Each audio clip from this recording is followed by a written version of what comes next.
It is Ryan Seacrest here. There was a recent social media trend which consisted of flying on a plane with no music, no movies, no entertainment. But a better trend would be going to ChumbaCasino.com. It's like having a mini social casino in your pocket. Chumba Casino has over 100 online casino-style games, all absolutely free. It's the most fun you can have online and on a plane. So grab your free welcome bonus now at ChumbaCasino.com. Sponsored by Chumba Casino. No purchase necessary. VGW Group. Void where prohibited by law. 21 plus. Terms and conditions apply.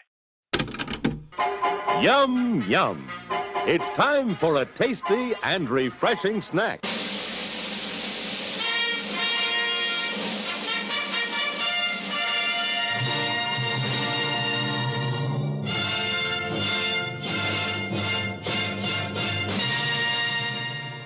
You know who I can do without? I can do without the people in the video store. Which ones? All of them. They never rent quality flicks. They always pick the most intellectually devoid movie on the racks. And now, on with the show. I'm going to flip through this deck, and I want you to see one card, and not this one. That's too obvious. Pay close attention. That was too fast. I'll do it again. Are you ready? Mm-hmm. Okay. Now, did you see one? Yes. Do you have one in mind? Yes. Now, do you see your card here? No. That's because you're looking too closely. And what have I been telling you all night? The closer you look, the less you see.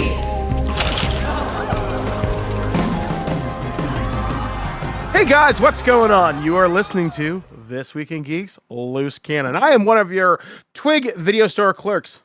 I'm Mike the Birdman, but I'm not alone. As I walk down these hallowed halls of video goodness, I'm joined by my good friend from the state of New Jersey where drones are everywhere.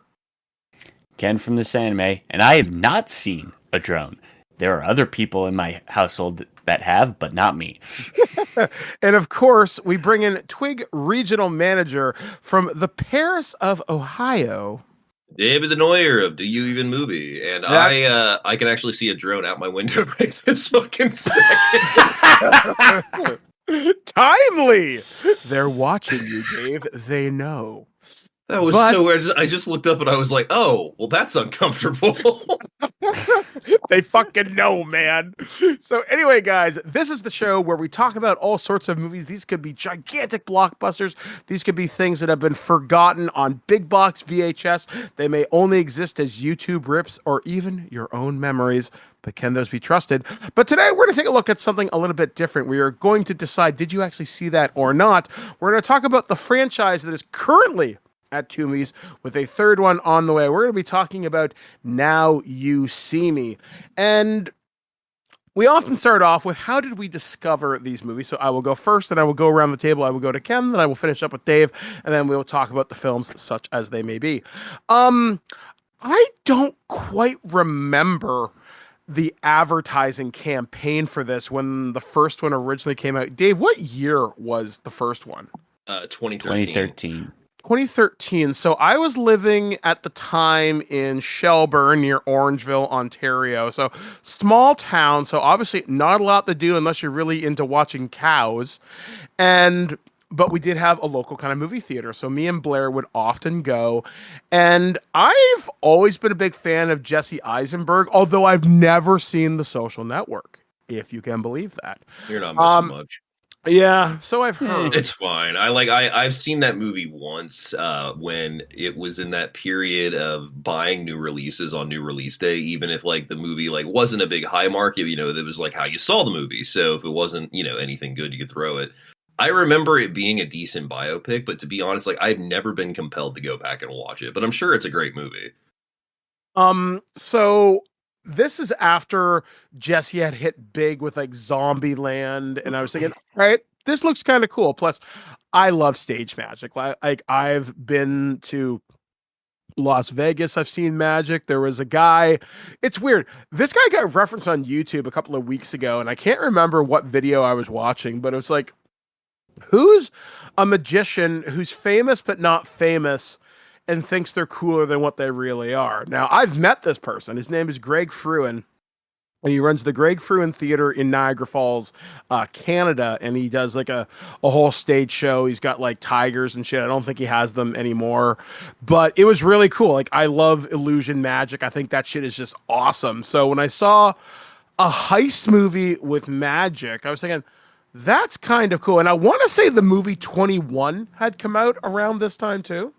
21, I think it was a few years is later, or a few years before. Yeah, yeah, it's so a few years before. So I kind of saw this having the same kind of energy to me. And I've always been a big fan of heist movies. I know at some point on this podcast, we're going to talk about the Oceans franchise. And for some reason, heist movies are just fun to me. So I thought this was kind of a cool mashup. So I remember going into this and just being utterly astounded. I love card tricks. I love illusion. I love Woody Harrelson. Isla Fisher is... Sorry, I've got a thing for redheads. And Dave Franco, the lesser evil. I've always appreciated him too. I really liked him in 21 Jump Street. So yeah, ultimately I was really impressed by this. So I had a really fun time revisiting this movie recently with Blair. Was a pretty cool time. And I do wish I could throw cards like Dave Franco so I could, live out my own little Gambit fantasies, but that's not happening. But still, I thought it was cool. I really had a fun time with it. And I don't hear many people talk about this franchise, which I think is really unfortunate. It's one of those movies where if you really like it, it stays with you. But I think in some ways it's kind of forgettable, which is kind of weird. So anyway, yeah, that's my experience with it. So Ken, what about you? How to have fun anytime, anywhere. Step 1. Go to ChumbaCasino.com. ChumbaCasino.com. Got it. Step 2. Collect your welcome bonus. Come to Papa welcome bonus. Step 3. Play hundreds of casino-style games for free. That's a lot of games. All for free? Step 4. Unleash your excitement. Chumba Casino has been delivering thrills for over a decade. So claim your free welcome bonus now and live the Chumba life. Visit ChumbaCasino.com. No purchase necessary. VGW Group. Void where prohibited by law. 21 plus. Terms and conditions apply. I was working at the movie theater at the time, so I saw this plastered over everything. I saw this trailer so many times, and then getting to see it, I was like, "This is." I'm a big heist guy as well, and I like stage magic as well. So, this was just super interesting, and then saw the movie and I was really, I really loved it. And then they quickly announced a sequel because the movie made a good chunk of money. And I'm like, all right, cool. And then the sequel was just as good with some amazing performances. I obviously will get into that, but like some really cool performances in the second one. And then even the first one, there's so many twists and turns and your brain just goes, okay, what the woo. And it's a movie about magic tricks, and then also the movie is also playing magic tricks on you as an audience member, and I love that. So Dave, what about you, friendo? How did you get involved with this franchise?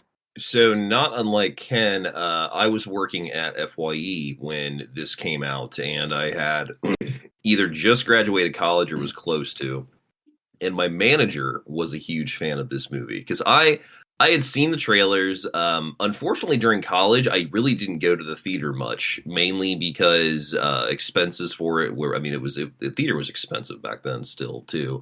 But then on top of that, it was just like I kept a pretty decent work schedule. So my evenings were free. And by that point, a lot of movies weren't going on. So I didn't really hit the movies much, at least in that point of college. So I didn't see it in theaters. And I remember I came into work one day and I came in right as the scene with Ilsa Fisher and and her introduction to the film with the piranha tank and everything. And I was just like, what the hell is this? Because I was like, it was super violent. Because like when she falls in that tank and those piranhas go on her, like that water goes red and everything. So I was like, the hell is this? And then my manager's like, oh, this is Now You See Me. So I probably watched this, no joke, an equivalent of 25 times while working at FYE, because we would have it would be one that would go through the rotation pretty regularly. And unfortunately, when you have a movie watched that much, A, you know everything about it for an extended period of time. B, it takes you a bit to go back to it. And it was only about, I want to say, 6 or 7 months ago that I went back and watched Now You See Me, and it had been a good bit. I'd watched this with my mom, like she'd really liked it, and we watched the sequel together.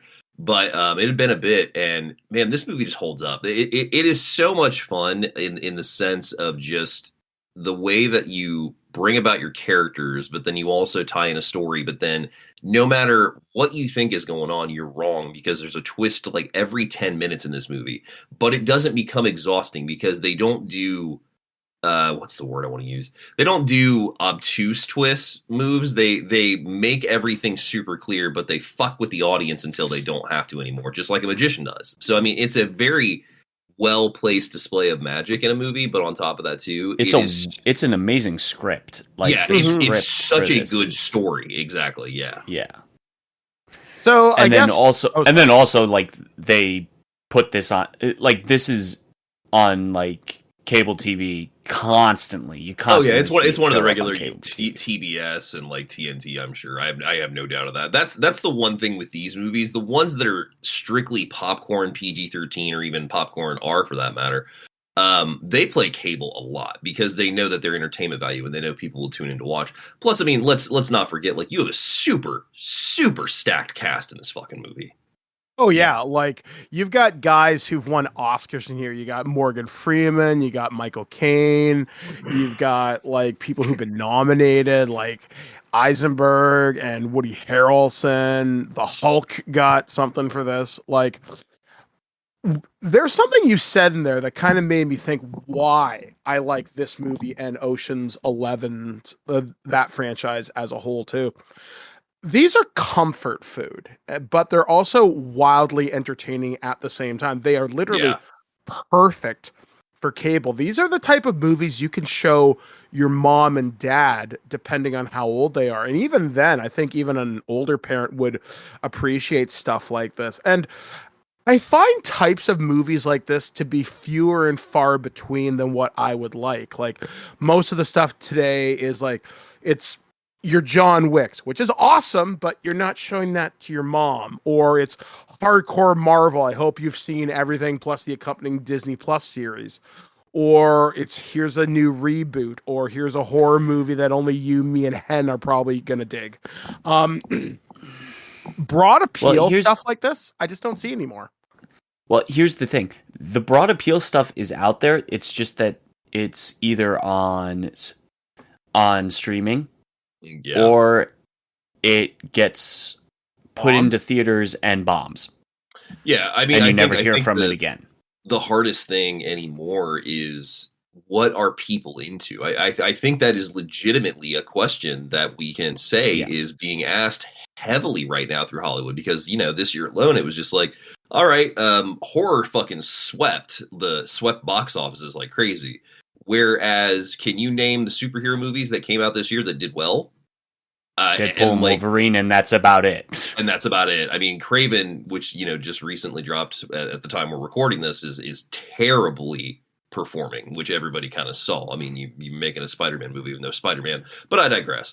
It is one of those situations right now where we are looking back, I think, into the catalog of the last decade and kind of seeing where things were peaking, and then now where it's not. Because I mean, Now You See Me is 10 years old already. It's 11 years old now this year.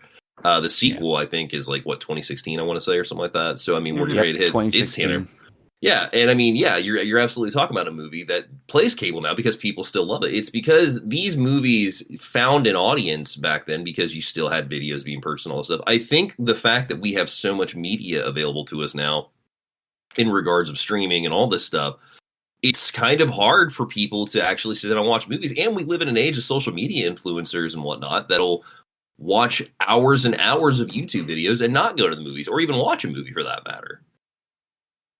Yeah, like, it's kind of weird how we now live in the age of the video essayist, which I honestly really enjoy.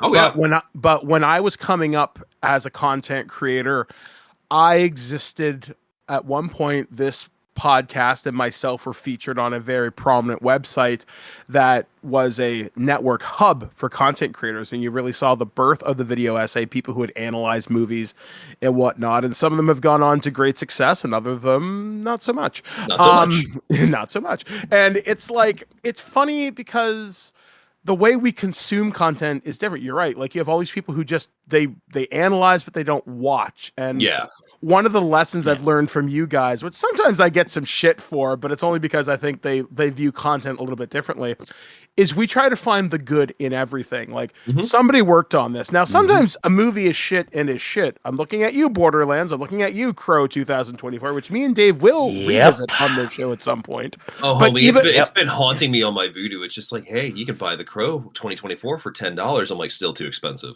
I was like, drop it down to $5. We'll talk. But it's I'd say $2. But you know what? You're not the first, Ken.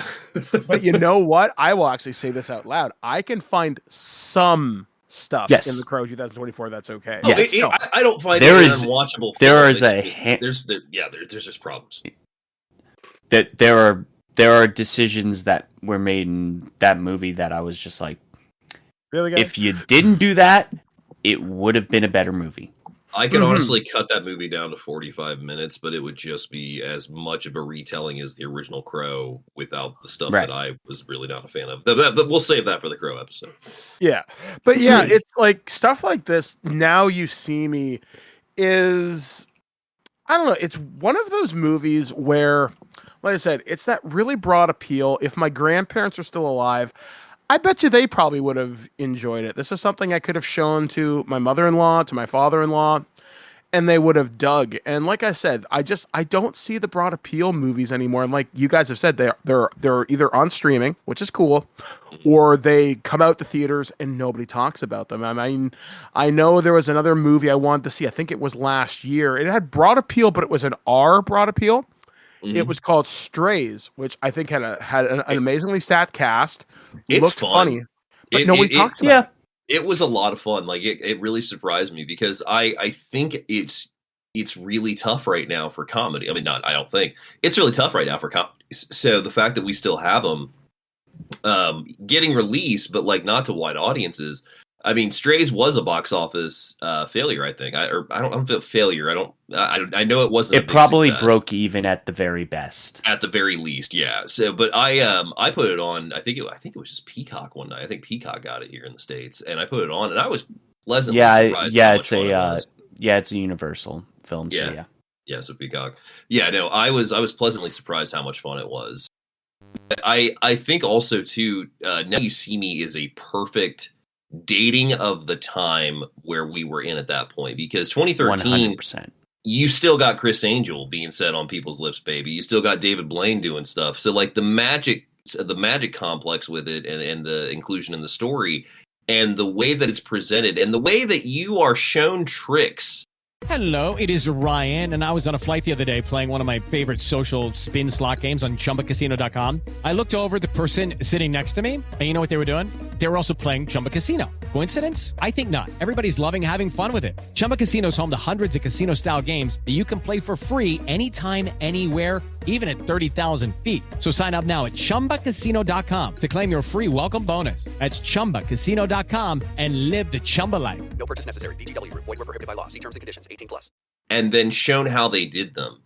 Anybody that grew up watching the Penn and Teller shows, the Chris Angel, David Blaine. I mean, there's so...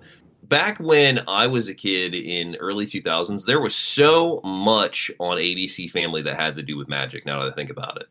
So it does not surprise me at all that like this movie is a hit with audiences, because audiences love magic. For fuck's sake, Lance Burton's coming to my town in January to do a magic show, for Christ's sake. So that's not a joke. That is legitimate. I can buy tickets to see Lance Burton. I can walk out of my front door in January and go see Lance Burton at the theater here in my town or the arena. Well, we've talked about the stuff around the movie long enough. So Dave, let's get into the pertinent deets, and then we're going to talk about what we really enjoyed about the first movie. Let's go. Pertinent deets of Now You See Me from 2013, rated PG-13, 1 hour and 55 minutes. PG-13 rating for language, some action, and sexual content. I don't know if some action's what I would say. It's got a lot of action in it. Our director on the film is Louis Leterrier, and he has writers Ed Solomon and Boaz Yakin, Edward Ricourt. In regards to Leterrier, he is also the director of the Incredible Hulk film, Fast X, Unleashed, a lot of great movies under his resume. Your writers on this also did some great stuff. Ed Solomon, for example, was the screenplay writer on Bill and Ted's Excellent Adventure, Men in Black. Then you go down to Boaz. He's also a man that has been working. He's done stuff like Remember the Titans, The Harder They Fall. He also gets credit on Now You See Me 2 and Safe with Jason Statham. And then Edward Ricourt, he is the man behind the screenplay for the original Now You See Me. He also works on Raising Dion right now, Wayward Pines, Jessica Jones. So, I mean, you got an experienced team of writers working on the script for one. And the synopsis on IMDb says, an FBI agent and an Interpol detective track a team of illusionists who pull off bank heists during their performances and reward their audiences with the money. Film stars Jesse Eisenberg, Common, Mark Ruffalo, Woody Harrelson, Ilsa Fisher, Dave Franco, Morgan Freeman, Michael Caine, and there's even more after that. Personally, the movie is about... do we want to go ahead and spoil it? Oh, of course, go ahead. Oh, yeah, we're going for... Yeah, I figured we were.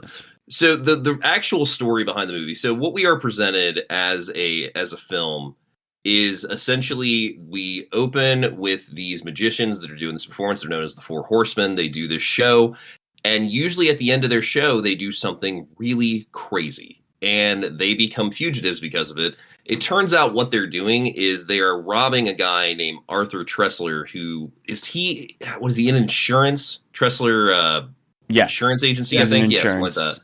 And you find out that Mark Ruffalo, who is a detective in the film that is tailing these guys, is actually the son of a magician who died tragically trying to perform a trick with his assistant. Is it Morgan Freeman's character, I want to say? Mm-hmm. Yes. Yeah, Morgan Freeman's character.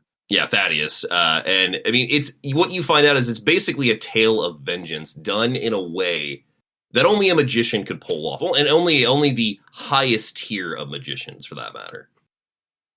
Yeah, and and that twist of it all is just so good. The reveal of Morgan Freeman on the inside of the bars and Ruffalo outside of them. That scene at the very end always still gives me chills. Because the way that he just goes in there and he's like, he's like, how did it happen? He's like, I don't know how it happened. He's like, it almost has to be like somebody was on the inside. And then he's outside. I'm just like, the way that they showcase that, and then the way that you bring the Four Horsemen into the fold, because we see them all doing their things. You got Jesse Eisenberg's doing card. How is he introduced? He's a card dude. Yeah, he is doing the cards. That's right. Yeah, that's right. And then Harrelson gets somebody cheating or something, right? Mm-hmm. Yeah, he's working at some like Miami or whatever place, and he's I forget the word that they use for his character. Mentalist. Yeah, thank you.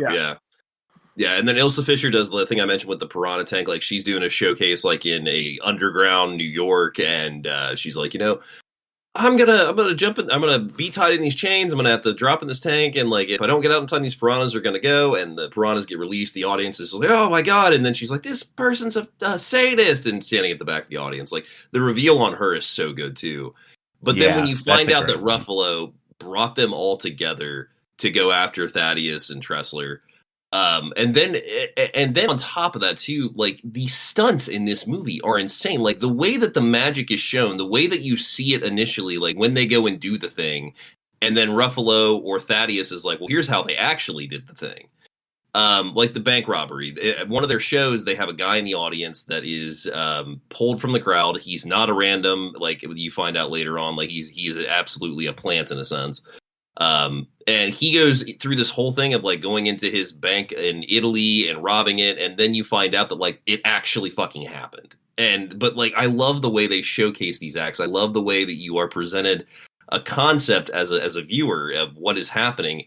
That's not what's happening, but they make it look so convincing.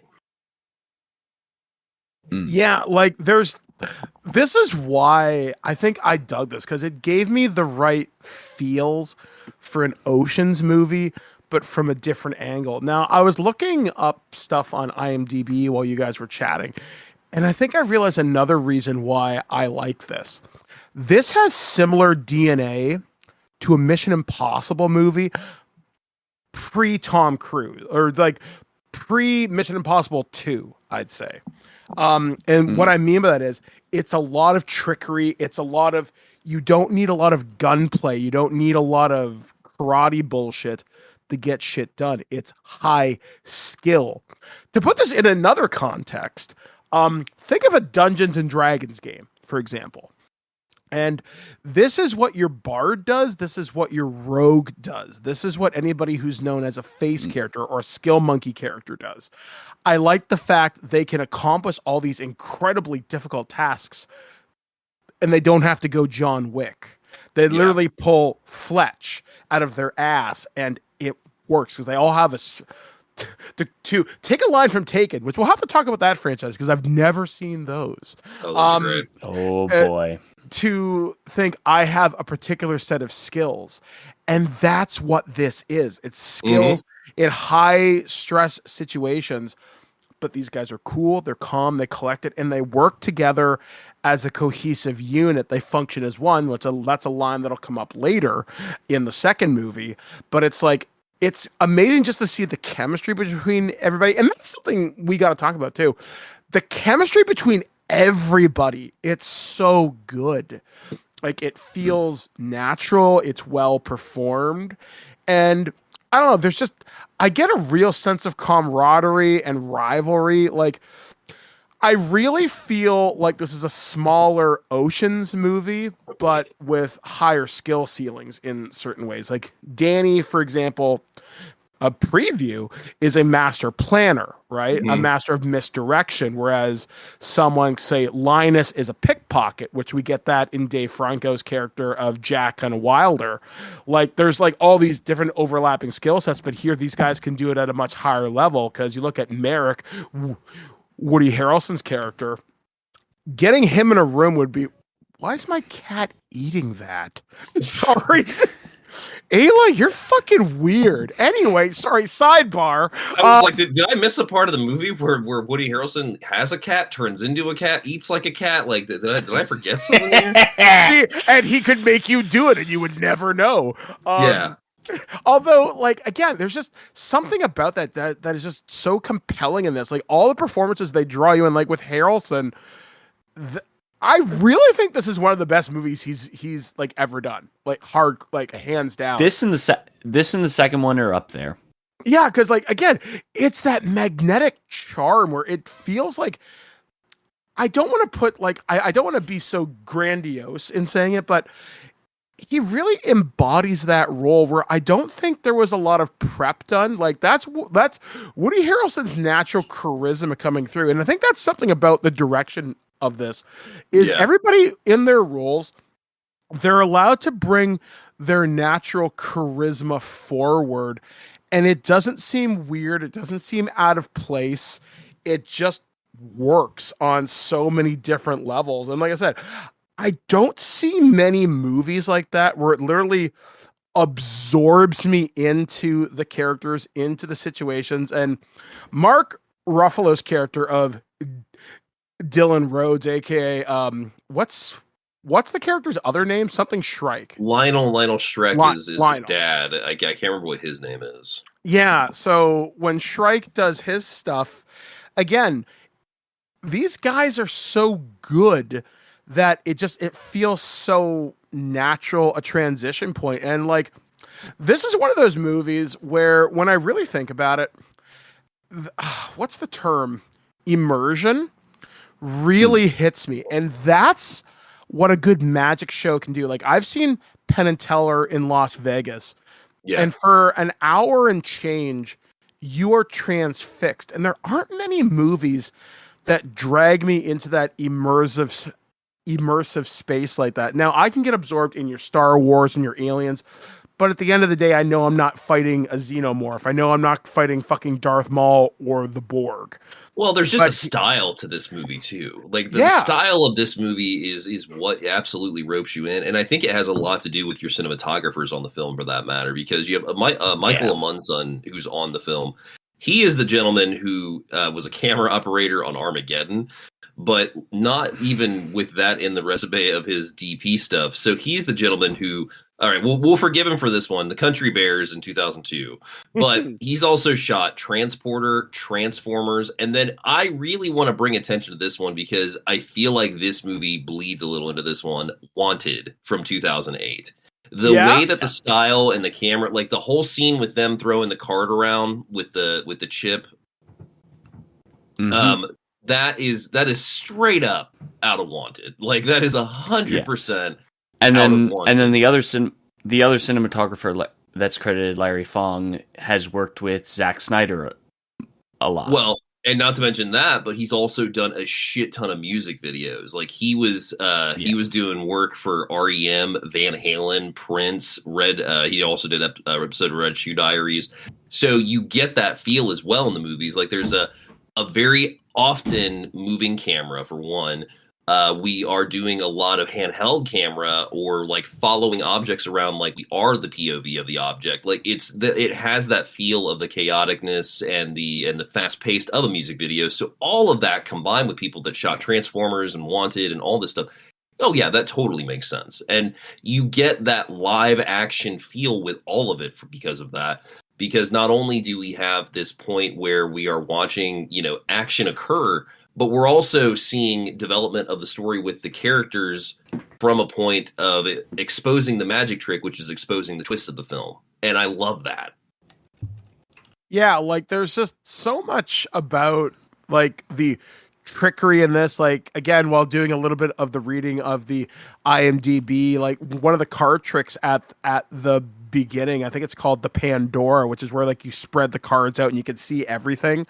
Evidently, that's a very difficult trick to pull off, and at one point, they did digitally replace Jesse Eisenberg's face and put them onto the hands of these guys who could actually do this.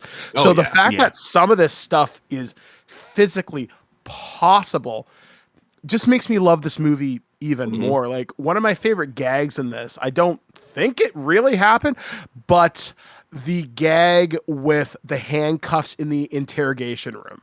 That is cool. That is a really cool one of my scene. favorite things. Oh yeah. I like that interrogation scene, and then to actually, link to that scene, I also love the scene when they fuck with Michael Caine's character on the plane, and he gets all those details to spill because Eisenberg, playing it smooth, goes up to Tressler and he's like, I want to, let me try the mentalist thing, because that's the one thing that him and Harrelson do the entire movie is they kind of try to outdo each other. And I love that's absolutely a magician's fucking mindset for one. They try to outdo each other all the time, because I have friends that are magicians. I've seen professional acts, and like that mentality is always going to be there. So they're on the plane with him, and they get him to spill like his first pet's name, like what school he went to, like all these details in order to get access to his information, to hack his account, to get the money, to give back to all these victims of insurance scams that he pulled by denying things and whatnot. Like, talk about a topical film for that matter. Fuck, I didn't even think about that till just now. Hello, it is Ryan, and we could all use an extra bright spot in our day, couldn't we? Just to make up for things like sitting in traffic, doing the dishes, counting your steps, all the mundane stuff. That is why I'm such a big fan of Chumba Casino. Chumba Casino has all your favorite social casino-style games that you can play for free anytime, anywhere with daily bonuses. That should brighten your day a little.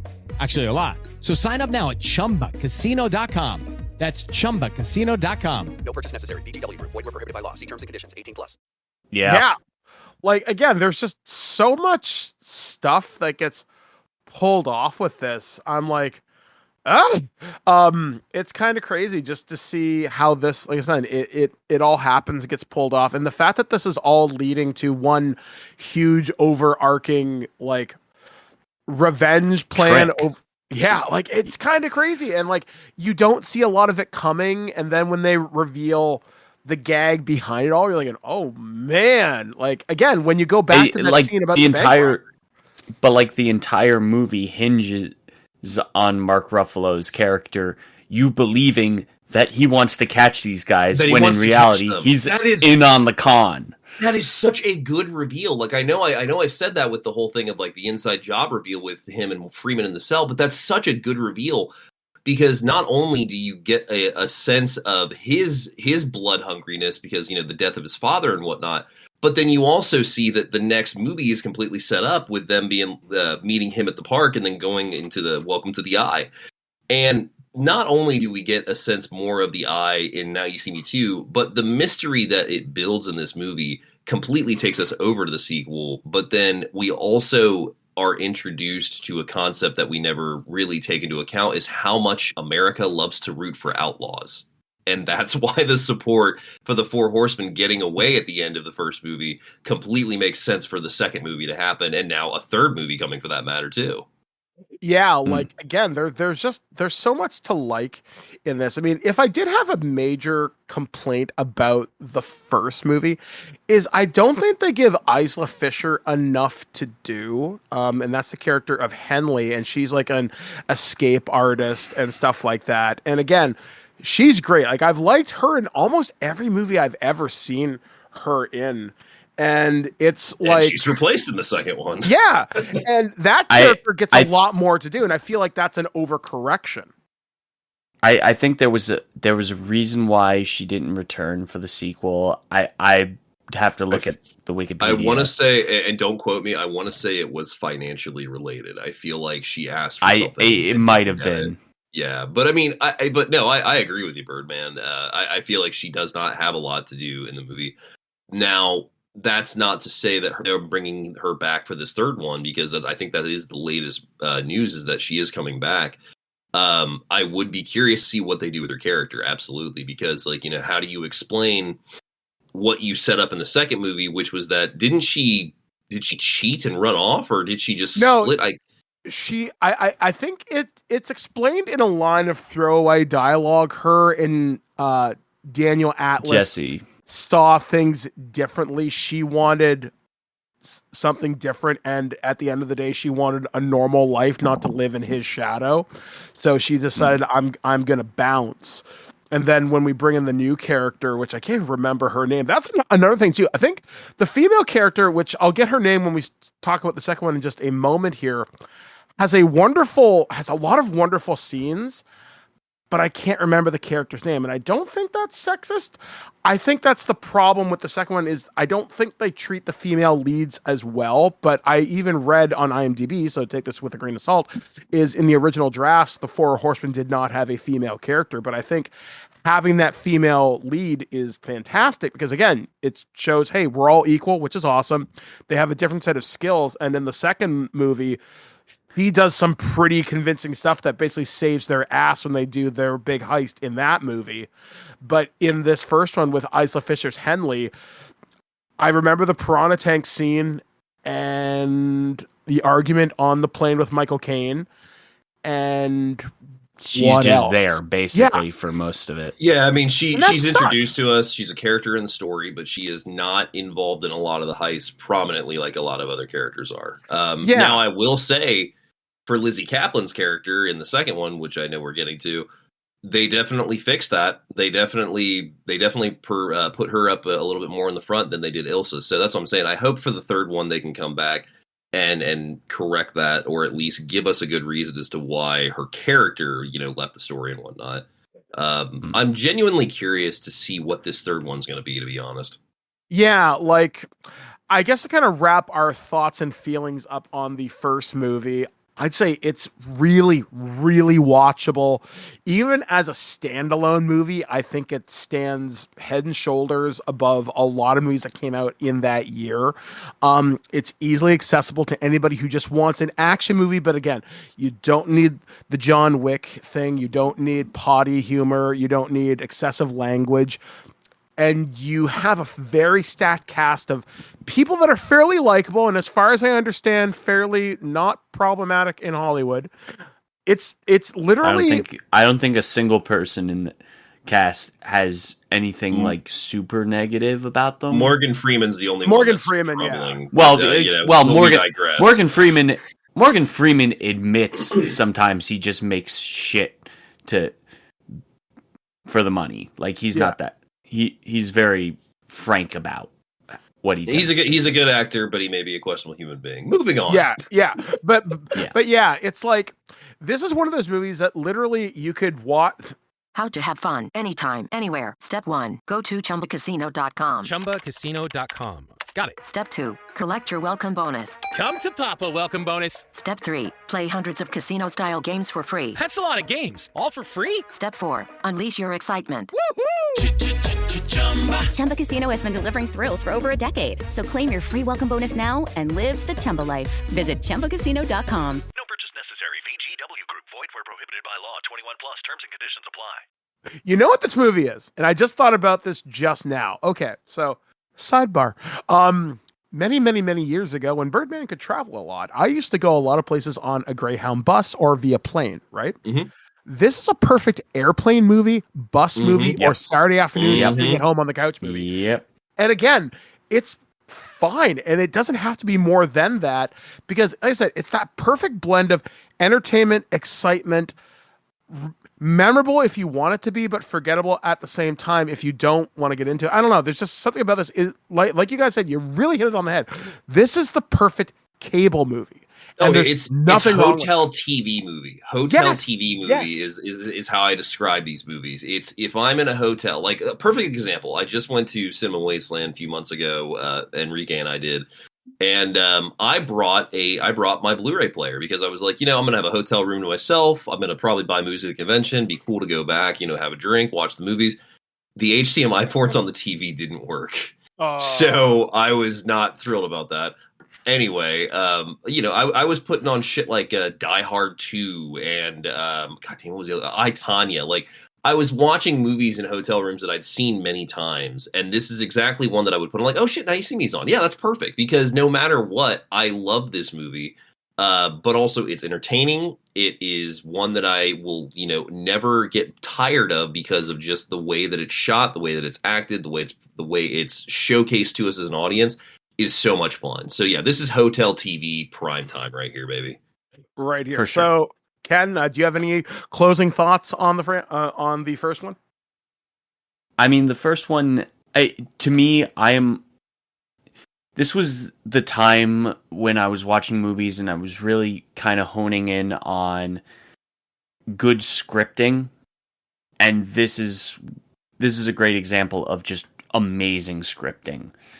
And I still do love a really good script and how that can be executed perfectly. There are some films that I like simply because the script is amazing, but the execution is absolute garbage. Those are called guilty pleasures, but they're also called our favorite movies. This is true. Exactly. So moving on to the sequel of Now You See Me Too. What a creative title. Again, I was still, so this came out in 2016. Why didn't they call it Now You See Me, Now You Don't? Like, it's right fucking yeah. there. It is yeah. right fucking yeah. there. And Now You See Me Too. Like, I wasn't going to say anything until you said that, Birdman, but I'm just like, every time this movie comes up, I'm just like, it was right fucking there. You could have said, Now You See Me, Now You Don't. Now You See Me Too. All right. I digress. Yeah. So obviously creative marketing heads, I'm sure. So this one came out in 2016. Again, I'm still living in the Shelburne area. I haven't quite moved to Guelph just yet, but I will be on the cusp of it. And again, I was really excited to see this. I really enjoyed the first one. And again, it had been a while since I'd seen a heist movie. I don't think Ocean's 8 had come out yet. I think that was like a year or two later. And I don't know, I was looking for the next thing. And again, when I heard this was going to be coming out, I know me and Blair were super excited for this. And yeah, went to my local theater in Orangeville and had a fantastic time. Did not expect Harry Potter Daniel Radcliffe to be the bad guy in this. But then again, now that he's had a chance to kind of separate himself from the Harry Potter role, you see how much fun he can have in Dude, certain Guns roles. Akimbo and Horns. Now, while Horns is a bit of a meh Odd movie, Duck. he's so good in it. But Yeah. Guns Akimbo, if you can't find something to laugh about or just full on I mean, love just about Guns Akimbo, the premise by itself is just like the pitch. You go, oh, that's hilarious. yeah. No, like Radcliffe has really like distanced himself from the Harry Potter in the sense of he's not just that guy. Like, I mean, freaking the Weird Al movie. Like, I've watched that movie like 3 times already. Like, that movie is so much fun. And here's the thing. Even he will admit it wasn't until like the second to last Harry Potter film where he was like, "Oh, I'm an actual actor now." Yeah, exactly. Which it's kind of strange because, again, just to kind of look at that career trajectory, because I'm not touching the Harry Potter movies, but I guess if I had to say something out of those, I'd say he's the most successful one to come out of that of the young cast. Yes, hands down, without even a question. Pattinson, Rupert specifically decided not to continue. Yeah, no, but I mean, he did and some good on things. him. He did some things that displayed he does have the ability, and I'm not. And again, Yeah. I don't want to shit talk any young actor at that point, even though they're not young actors in the sense anymore. But like he did some things, and he displayed he did have the chops. You know, Emma Watson went on to pull some really awesome movies off that I love too. But I think Radcliffe, he was Harry Potter. I think he's going to be the only one that can have that success, unfortunately. Now, that's not to say that every kid actor of a major character in those films have done significantly great stuff. Because for sure, Felton has done some stuff. Felton's a blast to listen to on podcasts. Like he's a great just guy in general from just the stories. He's a great conversationist. Yes, and I think that's as we're talking about this on a podcast, I think that's something that we kind of have to get used to now as we get into this age of everybody has a podcast in a sense, because you may think these actors are reprehensible people in regards to the movies they've done, the actions they've done and whatnot. You don't have to listen to those podcasts. Some of those exist. You don't have to listen to those podcasts. But for the ones that are out there going into some of these like mental health of these actors, the stories on sets and everything, it's such a good feeling to have a point to go back to in this where it's like, oh, I remember them in this. What are they like now? And hearing these stories and everything. I love getting a critical sense that you have things in common with people, and that's one thing I do want to stretch about those actors is just like, if you're curious about, if you have favorite movies and like you have people that you love, characters you love, you should absolutely listen to some of their stories. Some of them may absolutely be like reprehensible people, and then you'll have to be like, okay, well, that person's off the list. That's the reason I'm saying this, Birdman, is because you mentioned you're not going to touch Harry Potter. There's a reparable, hence the person attached to that franchise, and I totally get it. And I think in some extent too, you just kind of have to figure out where you fall on that line of distancing yourself, the artist and the art. Yeah, true. Yep. I mean, to swing things back. So to talk about Now You See Me Too. Okay, guys. So how did you guys see this? I guess we'll go with Dave and then Ken this time. I remember renting this with my mom. It had become available. We had wanted to go see it in theaters, but it hadn't worked out because this is 2016. So I'm back in Troy. I'm working at the radio station. Yeah, we definitely rented this like on like a Time Warner Cable or something, or Spectrum or whatever. It might even been Voodoo now I think about it. So we rented it. We loved the original. We'd watched it several times together and whatnot. So I'm sitting there watching the second one with my mom. And again, I'm just sucked back into this world. I'm sucked back into these characters. I'm sucked back into this place that we have that we can find out more of the story. The number one thing that I took away from Now You See Me Too is it is not the same storytelling style of twists like Saw is. As someone who loves the Saw franchise, a lot of those links are very fucking loose. Yep. Now You See Me has an in-depth break into the magic, it breaks down the magic, it breaks down your characters. It also gives you a sense that, again, you love rooting for outlaws. What happens when the outlaws are caught by the real bad guys? And in a sense, you didn't think that Michael Caine was going to come back, but then you also didn't know that fucking Daniel Radcliffe was going to be like one of his estranged sons.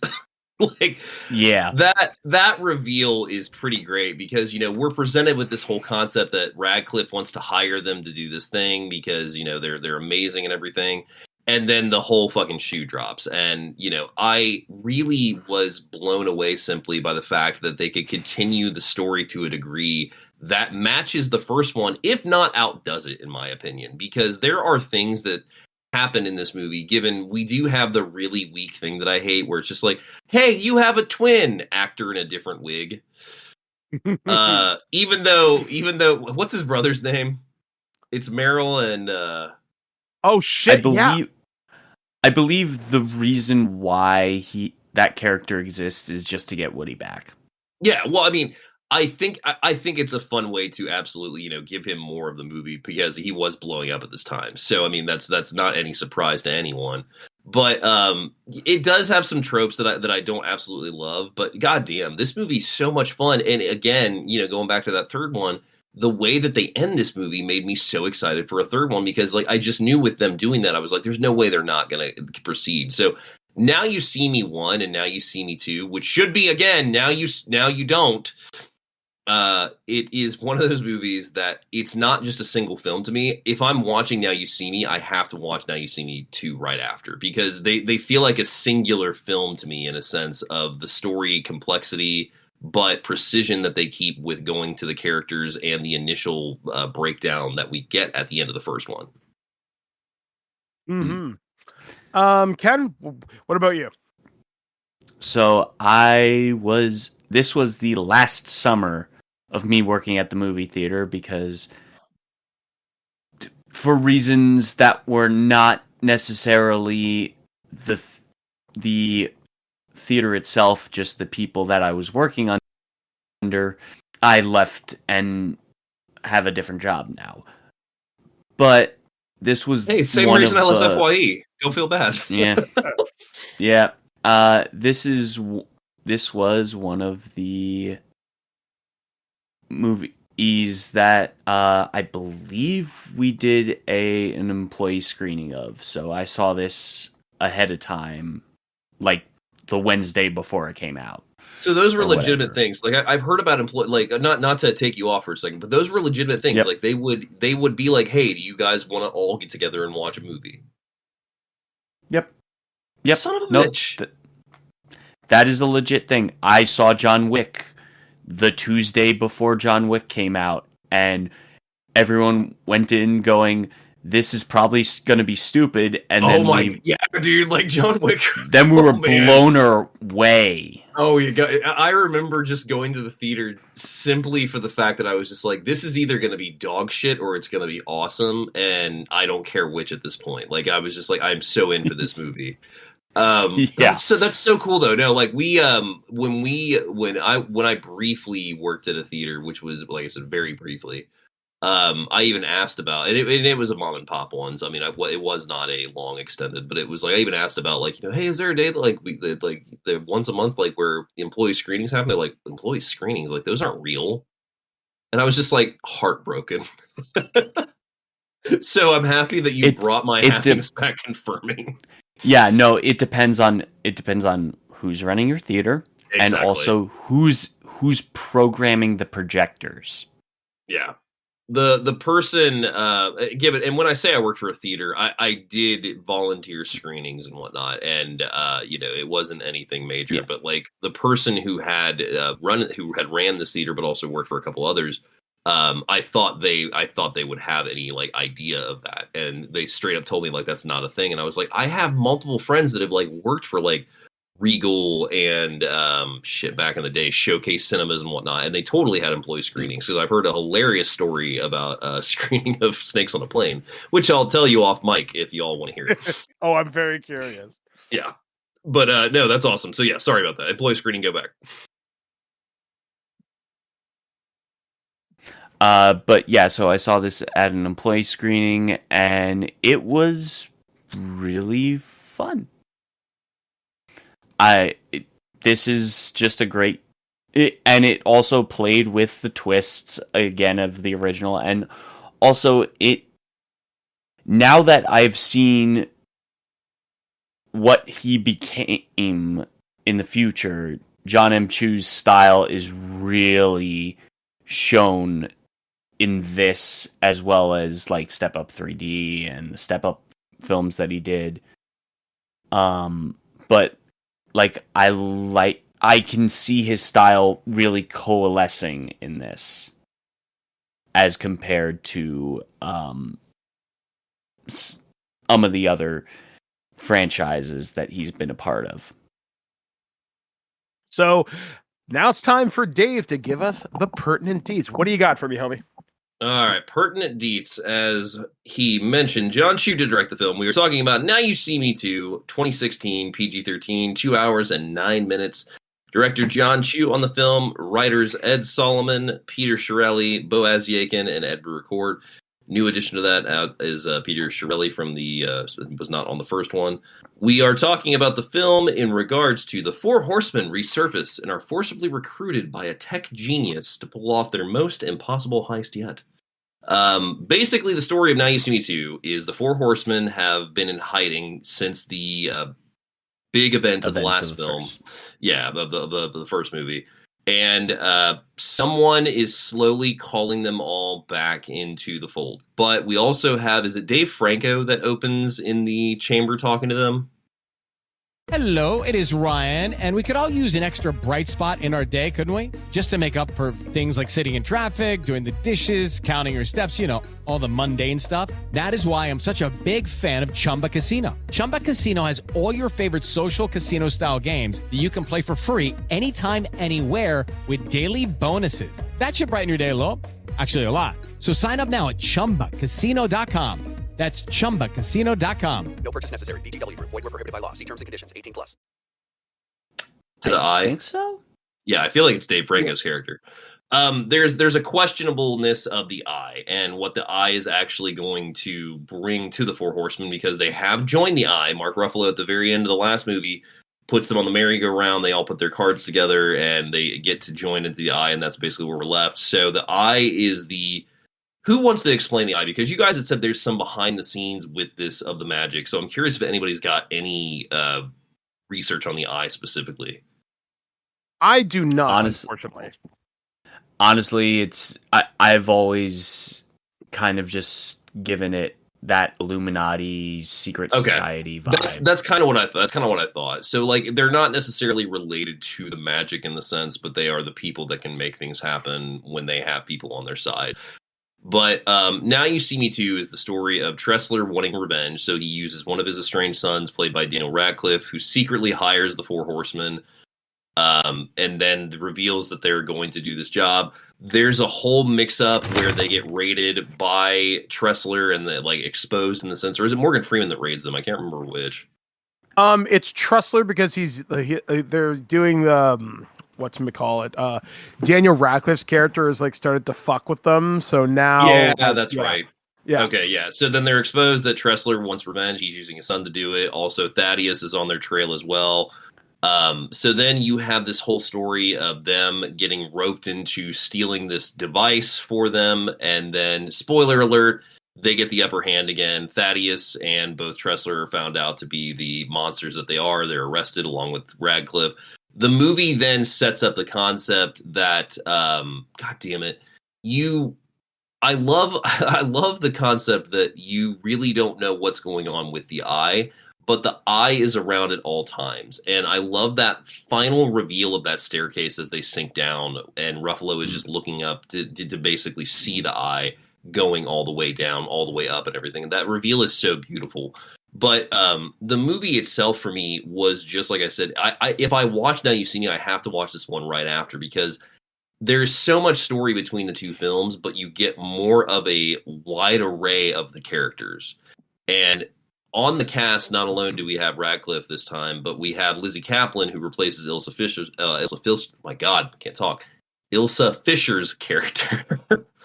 And I really genuinely like her addition to the cast. I've always had a crush on Lizzie Kaplan ever since both Mean Girls as well as Hot Tub Time Machine. Mm-hmm. But I think that she is a really, really good actor, but on top of that too, like her character to the degree that she's brought in, you think that she's kind of, one would say even a groupie, unfortunately.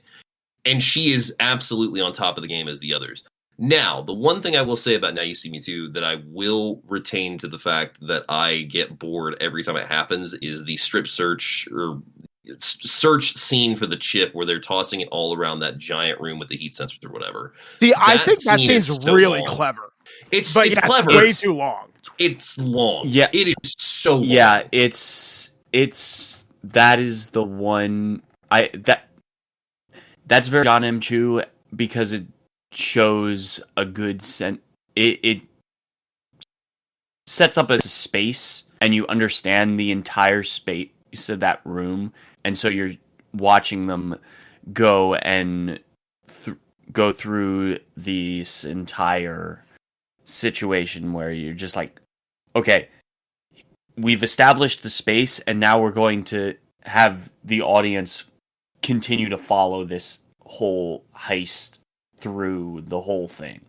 Correct me if I'm wrong, we go through it twice, don't we? Because they go in to plant it and then they go back out again. Yes. Yeah, I thought so. Okay, I was. Like I said, I watched these 6 months ago. I know these movies for the most part, but I'm just trying to get the timing and the placement. And I'm like, I feel like that scene's in there twice, and that's why I have a big problem with it every fucking time. Well, yeah, because like at one point they go in there, they get the chip, and then they have to escape. So it's the same gag twice. And while some of it's really clever, going around the room twice, it seems so unnecessary. But I do like Lizzie Kaplan's character, how she's like, hey buddy, eyes up here. Eyes up here, yeah. Like she uses her sexuality, it's a tool, but it's not overt. Like it's funny in that regard. And that's the thing. The thing that I really like about her in this movie, what's her character's name? So I can actually give her a proper title in all this. Her character's name in the film Lula. is Lula. Yeah, Lula. Yeah. Lula.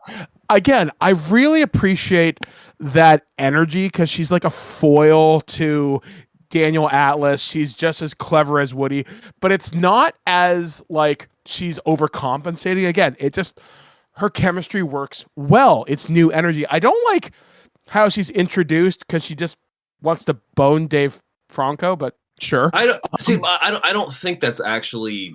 Hello, it is Ryan, and I was on a flight the other day playing one of my favorite social spin slot games on ChumbaCasino.com. I looked over at the person sitting next to me, and you know what they were doing? They were also playing Chumba Casino. Coincidence? I think not. Everybody's loving having fun with it. Chumba Casino is home to hundreds of casino-style games that you can play for free anytime, anywhere, even at 30,000 feet. So sign up now at ChumbaCasino.com to claim your free welcome bonus. That's ChumbaCasino.com and live the Chumba life. No purchase necessary. VGW Group. Void where prohibited by law. See terms and conditions. 18+. So here's the thing with her introduction. Okay. She breaks into Jesse Eisenberg's apartment, correct? That's the first part. Yeah. Yes. And her introduction into the film is Eisenberg comes home. He's like, who are you? And she's sitting on the couch and then gets decapitated. He sees right through it. But then she also is like appearing on the one side and like eating his food that he's just brought home from going out and everything. I like the playfulness of her character. The playfulness is what I think is really endearing to the character. But I think, honestly, too, what I love about Now You See Me Too is the finale. I think the finale is miles stronger than the first bit one. is so good. Yeah, the plane is genius because you really are questioning how dark is this movie going? Because the way that it's shot, the way that it's shown to you, like you're watching these characters fly out of a plane. They're being tossed out because Tressor's like, I got no more use for you. You've reached exactly what I want you to. And now your bodies are just going to be found. Yeah. Your bodies are going to be found. And that's the end of that. And you're thinking like, it's a sequel. They could cut, like, I mean, we're going to talk about the Scream franchise, here in a few. And it's the same thing. It's like when you get to those sequels, man, you can lose characters. And like, it was just one of those situations where just like, that's such a good reveal because my butthole was clenched that I just had lost a character that I really cared about. Yeah. Like there's something about like what I like about the second one in a lot of ways is it ups the stakes in a pretty dramatic way, but it doesn't feel like it's so outside the realm of in universe. Like if they're going to pull off a really complicated heist, I mean, actually, this shares a lot of DNA with Ocean's 12. Now that I think it absolutely about it. does. No, it absolutely. When you suggested those two, I was like, those are perfect to talk about. Like, you know, in the complexity of the way that they are essentially both magic trick films, because you can argue, you know, a heist film is, you know, an action film and whatnot. There's a lot of planning and stuff behind magic-based action films and heist films, because you have to have a way to get in, a way to get out, not be detected, completely get in, you know, scot-free, no hangups, no issues. You have to account for every single thing, which is what a magician does. Not saying criminals and magicians share the same, you know, favors to their jobs and whatnot, but the critical thinking that one puts into a heist and one puts into a magic trick, they're probably not really few and far between. Yeah, I mean, like, again, my favorite bit about this is, like I said, that ending. And when they are floating beside the plane, I remember looking at Blair going, what? The studio audience, like, literally you walk outside and like, hey, here's a bunch of people that just saw you say what you were going to do to us and completely demonstrate. Also, the cops are on their way. Like, it's such a good reveal, not only in the presentation of protecting the characters that we've come to know and love, but exposing Tressler, who made it as a villain to the second film. And also, we kind of get a little bit of a redemption arc for Thaddeus, which I enjoyed. Mm-hmm. Like, that I didn't expect, because, like, you expect him to be a scumbag. He's like, yeah, I was your father's friend. We had a disagreement, but also, at the end of the day, we were buddies. I'm sorry that I didn't say something sooner. And yeah. And I mean, it's just like, Ruffalo, you put me in fucking prison, and now I'm here being like, you know, hey man, you know, shit happens. We were friends. I get it. Your son's gonna arrest me in some amount of time. Like, I know it's gonna happen, Lionel. Don't worry about it. Like, that's the presentation that Freeman's character as Thaddeus presents is just like, you really don't know the cards he's holding, but he knows that. So he's gonna demonstrate to you exactly what he wants to show you, which is what he says throughout the film over and over again, is like, you know, how did it happen? Well, I'll tell you, but you're not going to believe it. And, you know, I think that giving him that redemption arc also sets up the idea that, you know, characters, you know, we had said earlier, Ken, like, you know, Saw franchise in the sense of like loose ends and whatnot. This has the complexity to it, where you've had characters in the movie that could come back and resurface in this story because of the way that they've told it. Not just giving them, you know, free ample to be like, and then this person comes back like a soap opera. No, they've written a story here with so much that you think that you know the outer edges of, the inner workings of. And then the third movie could literally start with, actually, Mark Ruffalo was Tressler in a mask this entire time. Like, it's just, you don't know what's going to happen. Yeah, like, again, just such a fun film, a pretty cool ride. I also didn't realize the guy who was in the magic shop was fucking Kato from the Green Hornet. Yeah. Which I really like that movie, and I'm just whatever. I really like that movie. Anyway, but yeah, it's like, again, I like how they've expanded the lore of the universe. There's a lot of cool world building here that I really kind of dig too. And that's something that you don't expect a lot of these popcorn franchises to do. Like, for example, again, I keep using this film franchise. You look at the Ocean's world, and that has, you know, Danny, Linus, Rusty, etc. But they themselves are the lore. The world is the world we exist in. Whereas the Now You See Me franchise, yes, all these characters exist of Atlas, Merrick, Lula, etc. But there's the I. What does that mean? There's a greater goal that this organization sets out to do, right? And Yeah. I like how that lore exists. That world can be expanded upon. Whereas the Ocean's world, well, what big person are they going to rip off next? I don't see that, right? Well, and not to interrupt you real quick, but I was just looking up something that we need to bring attention to that I did not realize. So, you know, fun sequel, that's exactly what we have here. Peter Deming is the cinematographer on this movie, and the very first film in his resume in 1987, Evil Dead 2.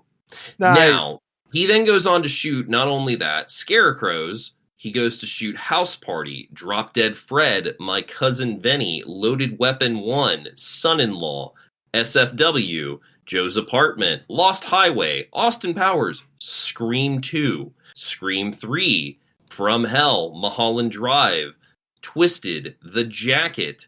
I mean, Drag Me to Hell, Scream 4, Cabin in the Woods, Oz the Great and Powerful right before this, then shoots Now You See Me 2 in 2016, and then, gentlemen, to tie in John Wick from our previous conversation, is shooting The Continental in 2023 as well. Yep. Nice.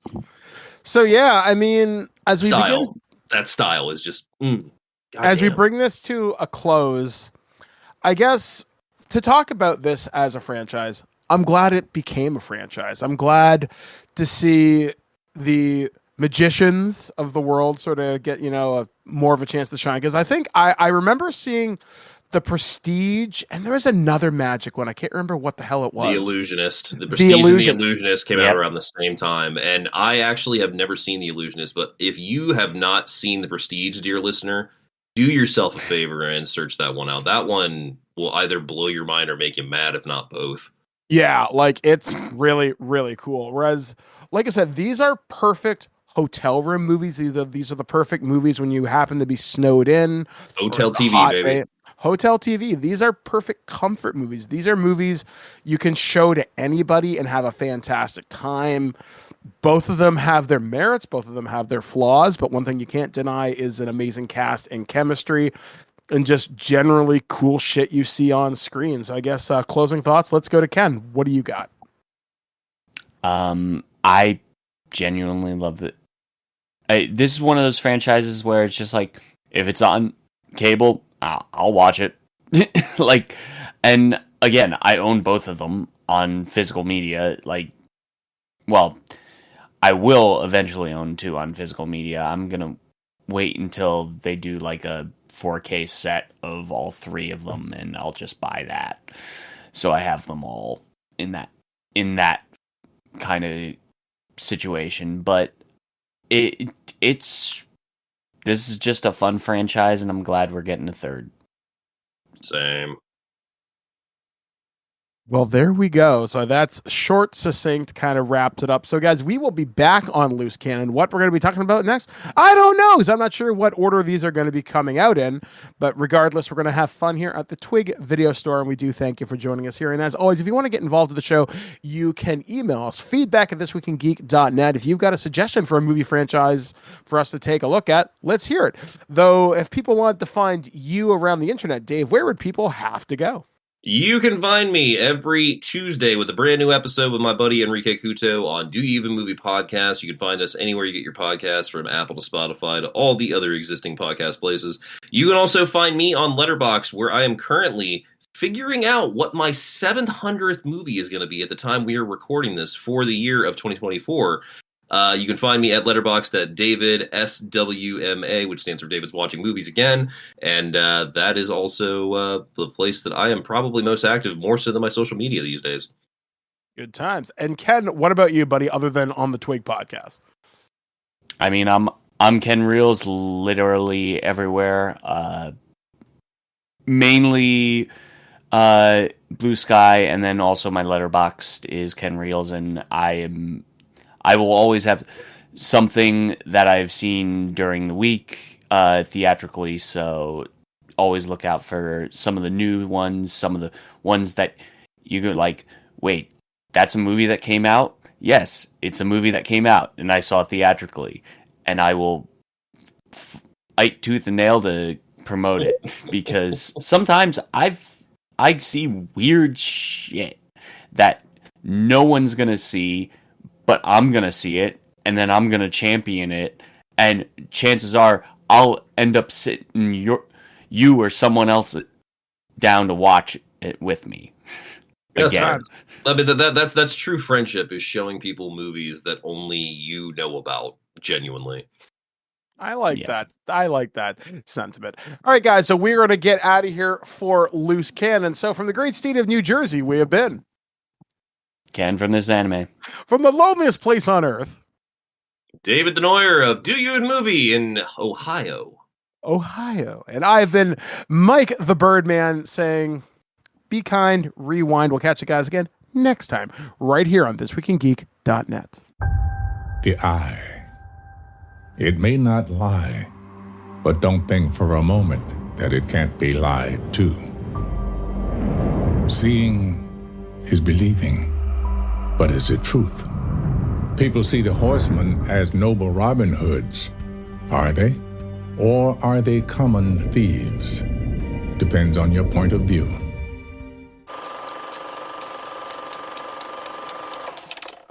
Are either one of these any good? Sir, What? are either one of these any good? I don't watch movies. Quick! Change the channel!